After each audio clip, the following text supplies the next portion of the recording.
Last time CBSE board भूगोल part 3 जल संरक्षण को मुख्य बिंदु रिवीजन नोट्स।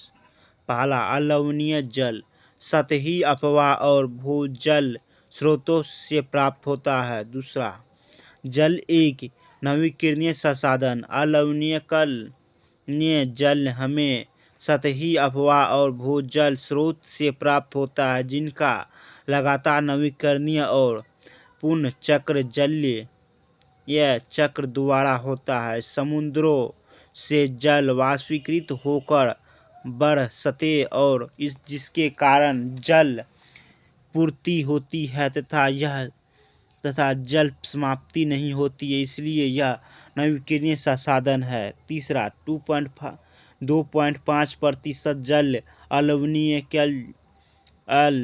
नवीकरणीय जल है। चौथा पॉइंट, जल दुर्लभता। पृथ्वी पर आवश्यकता से कम जल की उपलब्धता को जल दुर्लभता कहते हैं। पाँचवा पॉइंट, जल दुर्लभता के कारण पहला जल की अधिक उपयोग। दूसरा, जल की प्रदूषण करना या जल प्रदूषण। तीसरा, बढ़ती जनसंख्या के कारण जल की मांग बढ़ रही है, जिसके कारण जल की कमी हो रही है।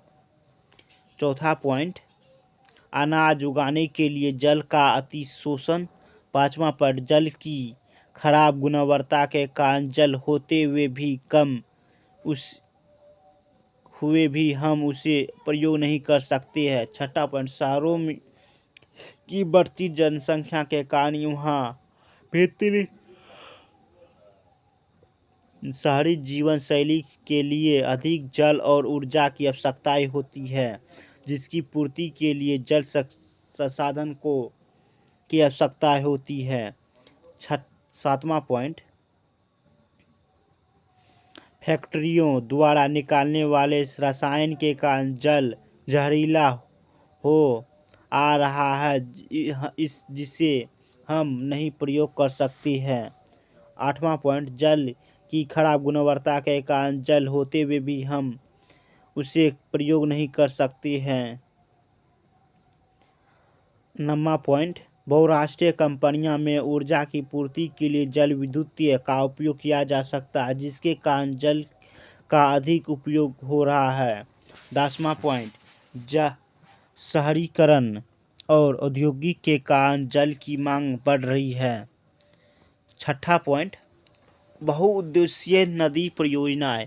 वे नदी परियोजनाएं जो बहुत सारे उद्योगों की पूर्ति के लिए बनाए जाते हुए भी बहुउद्देशीय परियोजना कहती है।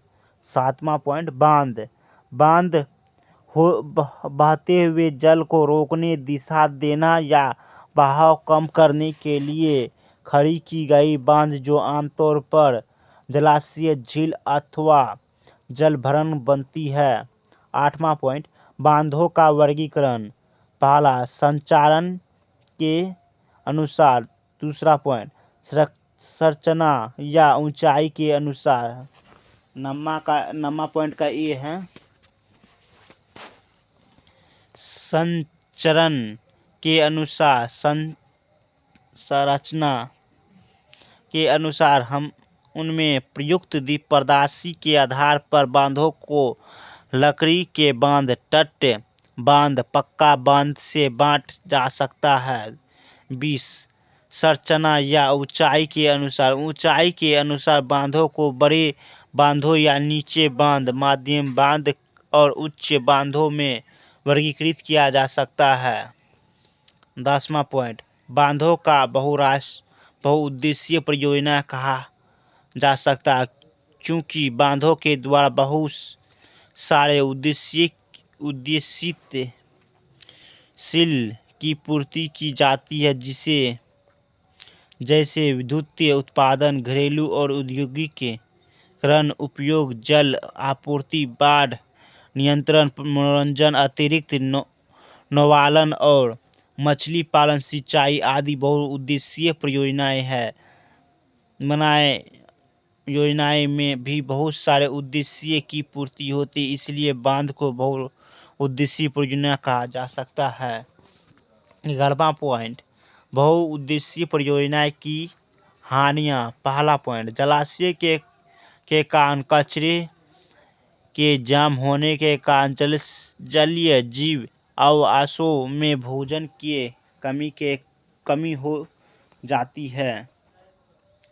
दूसरा पॉइंट, जलाशय के किनारे कचरे तथा जल छठों का जमा होना। तीसरा पॉइंट, वहां के निवासियों को अपना आवास तथा अपनी जमीन छोड़कर जाना पड़ता है। चौथा पॉइंट, नदी के कारण तलछट जमा होने के कारण बाढ़ आने का खतरा बना रहता है। पांचवा पॉइंट, बांध नदियों को टुकड़ों में बांध देते हैं, जिससे भंडार देने की ऋतु में जलीय जीवों का नदियों के स्थानांतरण अवरुद्ध हो सकता है। धन्यवाद।